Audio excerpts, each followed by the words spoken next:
Every school has one. That one boy who walks into a classroom and somehow the whole room changes. Not because he's loud, not because he's rich, but because of the way he looks, the way he smiles, the way he treats people like they matter. This is the story of Ethan Carter. A quiet boy with a gentle heart and a face that made every girl at Riverside High School forget what the teacher was saying. This is also the story of his two closest friends, boys who loved him like a brother, until love quietly turned into something else, something darker, something they didn't even admit to themselves at first. But before we get to the plotting, the jealousy, and the final exam that would decide everything, let's go back to where it all began. Junior year, second semester, a school assembly, a Monday morning that changed nothing, and yet changed everything. Ethan, Jake, and Ryan had been friends since middle school. 3 boys, 1 lunch table, 1 dream: to graduate, get good grades, and get into a good college out of state.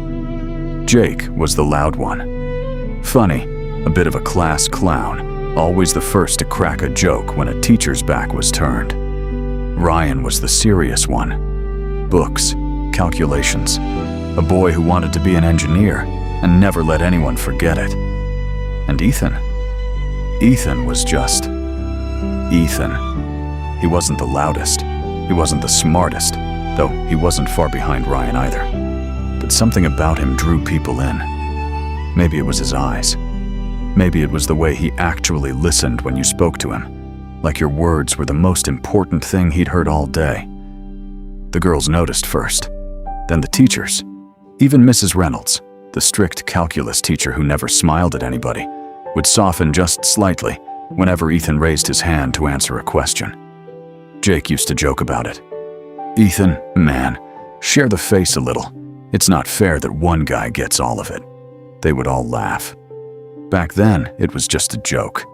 By junior year, spring semester, it wasn't a joke anymore. Girls who never used to speak to Ethan suddenly needed help with assignments, suddenly needed a study partner, suddenly found reasons to walk past his desk 4 times in one period. Emily, the student council president's younger sister, slipped a note into his history textbook. Hannah, the girl from the other homeroom that every guy in school admired from a distance, actually walked up to him at lunch and asked him to save her a seat at the pep rally. Ethan never asked for any of it. That was the strange part. He wasn't proud. He wasn't using it. If anything, he seemed a little embarrassed by all the attention, and he always tried to include Jake and Ryan in the conversations, the outings, the small moments. But somehow, the girls always drifted back to him. And somehow, teachers always called his name first for field trips, for representing the school, for standing at the front during morning assembly. Jake started noticing that his own jokes weren't landing the way they used to. Ryan started noticing that his own grades, though still excellent, never got the same praise from Mrs. Reynolds that Ethan's did. Neither of them said anything. Not yet.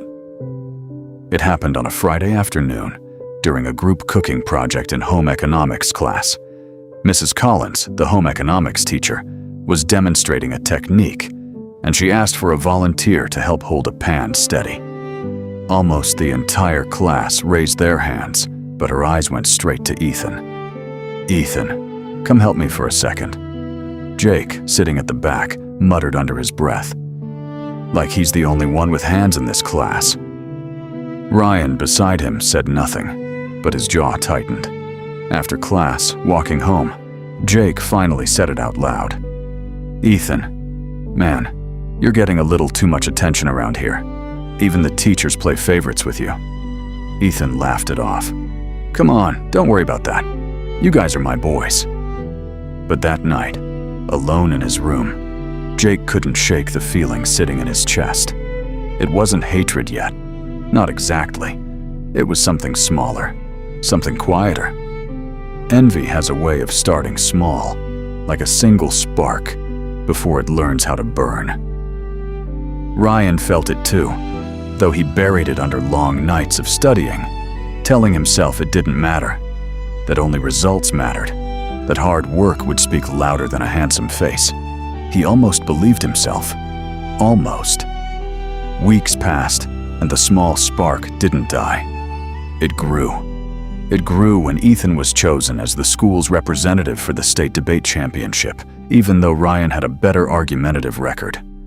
It grew when the new English teacher, Miss Turner, fresh out of college and barely 5 years older than the students, seemed to call on Ethan more than anyone else in class. It grew loudest during homecoming week, when the athletic department picked Ethan to be the face of the school's promotional poster, standing tall in his varsity jacket, smiling that easy smile of his, while Jake, who had actually trained harder for the 100-meter dash that year, stood in the background of the same photo. That evening, Jake and Ryan sat on Ryan's porch, sharing a bag of chips in silence. It was Ryan who finally spoke first. "You know it's all because of his face that people treat him like this." Jake didn't answer immediately. Then he sighed. "I know, but what are we supposed to do? That's just how Ethan is." "No," Ryan said slowly, an idea already forming behind his calm eyes. "That's how people treat Ethan. But maybe it's time people saw the other side of him." Jake looked at his friend. "The other side? What are you talking about?" Ryan smiled, but it wasn't a warm smile. "If Ethan's not around to shine, nobody's going to compare us to him anymore." Finals were approaching, 3 months away, and with them, the biggest opportunity Jake and Ryan had ever had. Their plan was simple, or so they thought. Spread a rumor, just enough to make the teachers see Ethan differently, just enough to knock him off the pedestal everyone had built for him. They started with Mrs. Reynolds. Ryan, acting concerned, mentioned during office hours that Ethan had been acting arrogant lately, that he'd been disrespectful to some of the freshmen. It was a small lie, easy to say, easy to believe if you didn't know Ethan at all. But Mrs. Reynolds only frowned and said, "Ethan? Arrogant? That boy said good morning to me twice today alone. Focus on your own studies." The rumor didn't stick. If anything, it made Mrs. Reynolds pay closer attention to Ethan, and she liked what she saw even more. Jake tried a different angle. He told a few of the girls that Ethan was already seriously dating someone from another school, hoping it would kill some of the attention. But the girls simply admired him more for supposedly being loyal and mysterious. Hannah even said, "That's so like Ethan, quiet and serious. That's why we like him." Every attempt backfired. Jake and Ryan were only making Ethan shine brighter without even meaning to. Frustration bred desperation, and desperation made Ryan bolder. 2 months before finals, Ryan took Ethan's chemistry lab notebook without asking, the one containing months of carefully recorded results, and misplaced it just before an important midterm assessment. Ethan searched everywhere, lost half the test period looking for it, and scored poorly for the first time all year. Jake felt a twinge of guilt watching Ethan's face that day, quiet and confused, trying to understand how his notebook had vanished. But he said nothing. Still, Ethan didn't complain to any teacher, didn't accuse anyone. He simply borrowed a new notebook, stayed after school with Mrs. Reynolds to catch up on the missed lab work, and by the following week, his scores were back to where they'd always been. If anything, the teachers respected him even more for how calmly he handled the setback. That was when Jake began to feel the first true stirrings of shame. But Ryan, watching his careful plan fail again, only grew more determined. "If the soft approach isn't working," he said one evening, "then we need to do something that'll really shake things up." With 3 weeks left before finals, Ryan came up with what he believed was his masterstroke. He convinced Jake to help him alter Ethan's official course registration in the school's records, changing his exam schedule slightly, hoping it would cause confusion on the actual test day, perhaps even bar him from sitting for one of his core exams.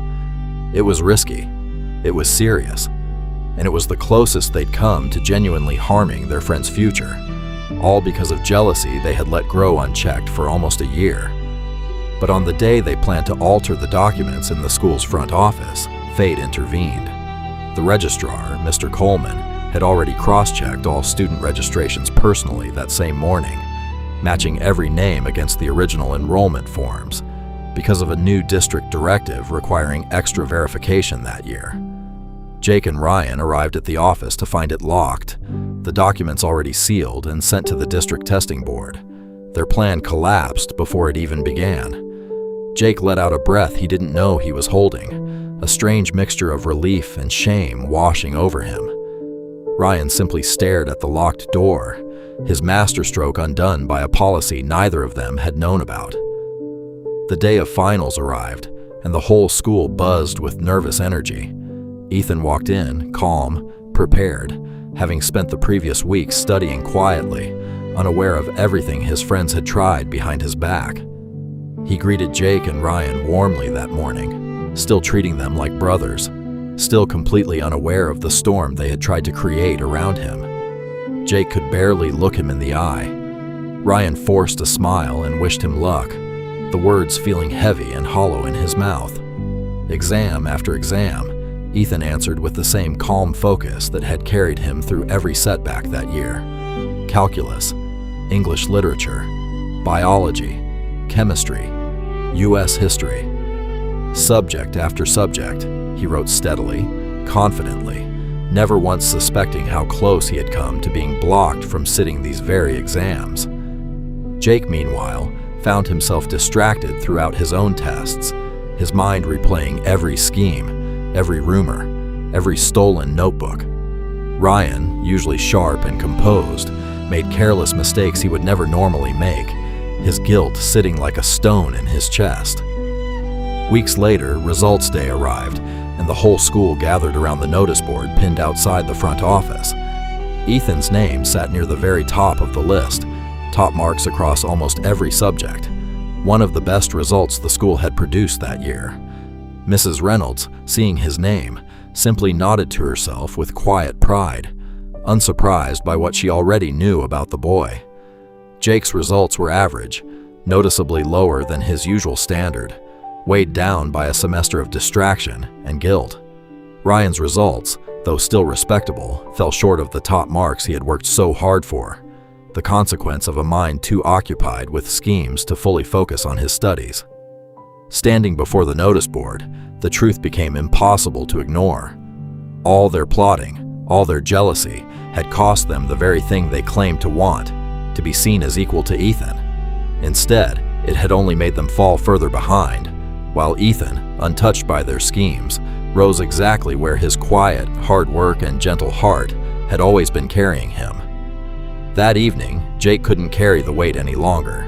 He found Ethan sitting alone on the bleachers behind the school, staring at his results slip with a calm, grateful smile. "Ethan," Jake said, his voice shaking slightly, "I need to tell you something. The notebook that disappeared, that was me and Ryan.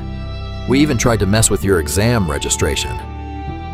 Ethan was quiet for a long moment, searching his friend's face. He wasn't angry. If anything, there was only a deep sadness in his eyes. "Why, Jake? Why now?" Jake's voice cracked.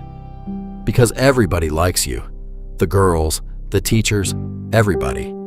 And me and Ryan just started feeling like we weren't enough standing next to you."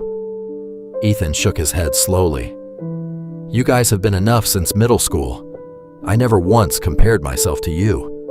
Why would you compare yourselves to me?" There were no easy answers, only the quiet ache of a friendship that had nearly been destroyed by envy. Neither friend had known how to name, until it was almost too late.